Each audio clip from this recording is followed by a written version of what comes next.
अब हम लोग एक्सरसाइज 3D का क्वेश्चन नंबर 3 देखेंगे। Find the domain and range of the square root function. Square root function का ये जो फंक्शन है डिफाइंड है for R positive union set of zero, यानी आर पॉजिटिव में क्या हुआ, जीरो से बड़ा जो पॉजिटिव नंबर है, जीरो से बड़ा इंक्लूडिंग जीरो है ना। सिर्फ आर पॉजिटिव रहता तो सिर्फ पॉजिटिव नंबर एक्सक्लूडिंग जीरो है, लेकिन जब ये यूनियन जीरो कर दे तो यानी इंक्लूडिंग जीरो है ना। एज ए ये डोमेन हुआ, तो ये जो फंक्शन है डिफाइंड है आर पॉजिटिव यूनियन जीरो, यानी जीरो से बड़ा रियल नंबर टू आर, यानी रेंज होगा वो रियल नंबर आर होगा, पॉजिटिव नेगेटिव दोनों हो सकता है। और जो मेरा फंक्शन है वो है एफ एक्स इजकल टू, यहाँ पे जो हमारा फंक्शन है वो क्या है, f x equal to root under x. ठीक है, तो यहाँ पे इसका पूछ रहा है पहले find the domain and range. Domain की बात करेंगे तो डोमेन के लिए x का वो वैल्यू जिसके लिए ये डिफाइंड है, तो हमको पता है रूट के अंदर जो पॉजिटिव वैल्यू है इंक्लूडिंग जीरो वही सिर्फ डिफाइंड होता है, यानी कह सकते इसका जो डोमेन होगा निश्चित रूप से कई बार हम लोग डिस्कस कर चुके हैं इसके बारे में। डोमेन ऑफ एफ एक्स जो होगा वो क्या हो जाएगा, domain of f x equal to हो जाएगा हमारा जीरो इंक्लूडिंग जीरो टू ये इन्फिनाइट हो जाएगा। नेगेटिव के लिए तो रूट पॉसिबल है, ठीक है ना। ये हो गया डोमेन। अब रेंज की बात करेंगे। रेंज जैसे हम बात करें, ये तो पता चल गया डोमेन, लेकिन रेंज करेंगे जैसे रूट फोर, तो रूट फोर इजकल टू हमको पता है प्लस माइनस टू होता है, ठीक है ना। लेकिन हमने आपको बताया तो यहाँ पे इसका क्या मतलब हुआ, x four x equal to four, जब हमने डोमेन को 4 रखा तो y क्या रहा, प्लस माइनस टू।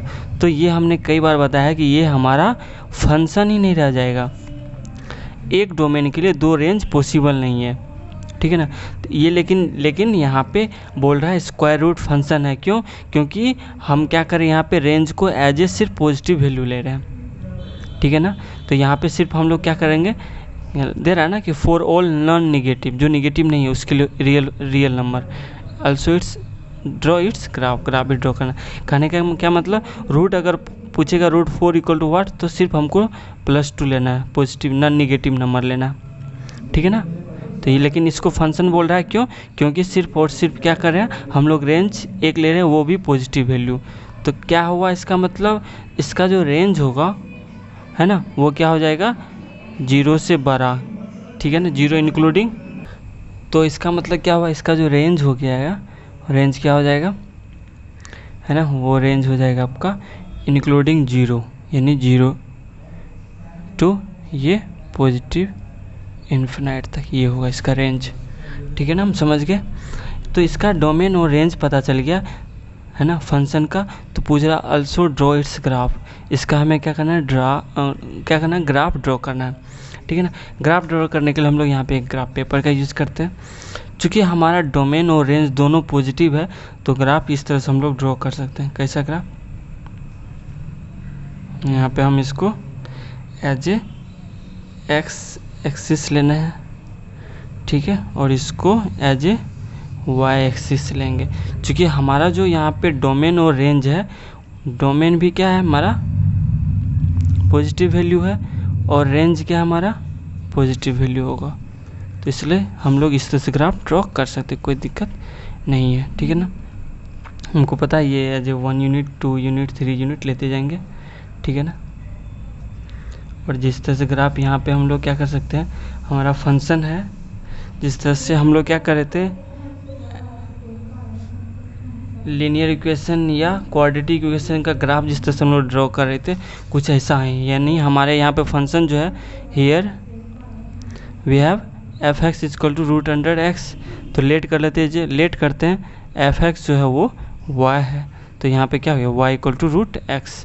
तो एक्स का अलग अलग वैल्यू लेंगे और उसका हम लोग क्या करेंगे, रेंज पता करेंगे। बॉक्स बनाते हैं जिस तरह से, बॉक्स ग्राफ पेपर में बना सकते हैं, वही करेंगे। यहाँ पे हम क्या करेंगे, जीरो के लिए, यानी एक्स का वैल्यू, चूँकि एक्स का वैल्यू यहाँ पे क्या लेंगे, जीरो, तो डोमेन जब जीरो लिए तो रेंज क्या होगा, जीरो, ठीक है ना। 1 का स्क्वायर रूट क्या होता है, 1 ही होता है। फिर उसके बाद क्या करेंगे, किसका लेंगे, 2 का नहीं ले रहे हैं, 4 का ले रहे हैं, क्योंकि 4 जो है वो 2 का स्क्वायर है। फिर क्या लेते हैं, 9 का लेते हैं, 9 का स्क्वायर रूट क्या है, 3 है ना। आप बोलोगे यहाँ पे 9 रखेंगे तो इसका प्लस -3, माइनस भी 3 हो रहा, लेकिन माइनस नहीं लेंगे। क्यों? क्योंकि एक डोमेन के लिए सिर्फ एक रेंज ले पाएंगे, और स्क्वायर रूट फंक्शन है तो सिर्फ एक ही रेंज लेंगे एक डोमेन के लिए, है ना। इससे पहले हम लोग डिस्कस कर चुके हैं। फंक्शन और रिलेशन में यही तो डिफरेंट है, हर एक डोमेन के लिए सिर्फ एक रेंज हो सकता है या एक ही इमेज हो सकता है, ठीक है ना।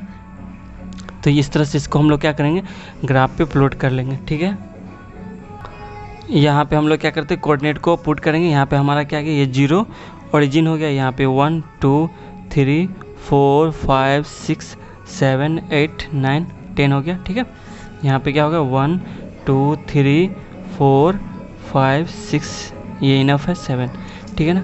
जब हमारा ये कोऑर्डिनेट क्या क्या आया मेरा, 0 0, फंक्शन जो हो गया, फंक्शन वो क्या हो गया 0 0, यहाँ पे 1 1 4 2 9 3, ठीक है ना।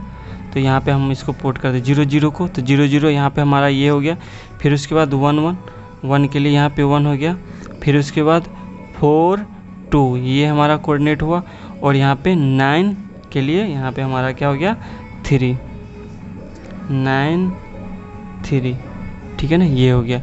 अब यहाँ पे हम लोग क्या करेंगे, 4 पॉइंट मिला तो चारों पॉइंट को मिलाएंगे कैसे। आपको लग रहा हो यहाँ से यहाँ स्ट्रेट मिला है क्या, लेकिन नहीं, सारे पॉइंट को एज ए पैटर्न में, चूँकि हर एक पॉइंट जो एक दूसरे, हर एक जो कोऑर्डिनेट है ना, वो सारा क्या हुआ होगा, एक यूनिक रिलेशन है, यूनिक, हर एक के लिए एक यूनिक फंक्शन है। वो क्या है फंक्शन हमारा, ये है y = √x, है ना। ऐसा नहीं कि यहाँ से यहाँ के लिए हम अलग तरीके से इसको मैच कराएंगे, स्ट्रेट कर देंगे, यहाँ स्ट्रेट कर देंगे, ऐसा नहीं होता, है ना।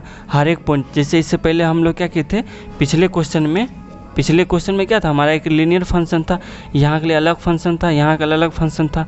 अगर सारा एक फंक्शन होता तो हम एक पैटर्न में इसे मिलाते कि सब एक क्या करता, एक रूल को फॉलो करता या एक पैटर्न को फॉलो करता, क्योंकि हर एक जो कोऑर्डिनेट था वो एक ही पैटर्न से या एक ही रिलेशन से बाउंडेशन था। तो यहाँ पे क्या है, सारा कोऑर्डिनेट एक ही फंक्शन के तहत है, तो हम लोग इस तरह से मिलाएंगे कि एक पैटर्न को फॉलो कर रहा है। तो इस तरह से हम अगर जब मिलाएंगे तो ये क्या हो जाएगा, इस तरह से हमारा ग्राफ ड्रॉ होगा, ठीक है। ये हो गया मेरा ग्राफ ऑफ y = ये, ठीक है। ये जो हो गया इस तरह से बढ़ते जाएगा। तो यहाँ पे क्या हो गया, ये हमारा ग्राफ जो हो गया y = ये हमारा हो गया √x, या जो हमारा फंक्शन है f(x) = √x, इस तरह से हो गया, ठीक है ना। ये था हमारा क्वेश्चन।